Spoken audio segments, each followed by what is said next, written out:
Breaking news చూస్తున్నాం. నాగర్ కర్నూలు జిల్లాలో ఘోరం చోటు చేసుకుంది. గుప్త నిధుల కోసం వ్యక్తిని దారుణ హత్య చేశారు. నెల రోజుల తర్వాత ఆ మిస్సింగ్ మిస్టరీని ప్రస్తుతానికైతే పోలీసులు ఛేదించినట్టు తెలుస్తుంది. మృతుడు కోడూరు మండలం మైలారం గ్రామానికి చెందిన రంగస్వామి. అతనికి 40 సంవత్సరాలు.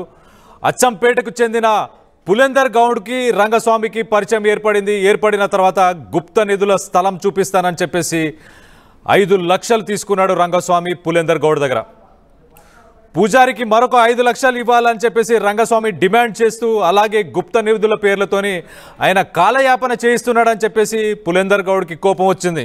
కొంతకాలంగా టైం వేస్ట్ చేస్తూ వచ్చాడు, డబ్బులు ఇంకా డిమాండ్ చేస్తూనే ఉన్నాడు, కానీ స్థలాన్ని అయితే చూపించలేదు. సో నలుగురితో కలిసి రంగస్వామి హత్యకు స్కెచ్ వేశాడు పులేందర్ గౌడ్. జూన్ 29న రంగస్వామికి మత్తుమందు ఇచ్చి అతనిపై నలుగురితో కలిసి దాడి చేసినట్టు తెలుస్తుంది.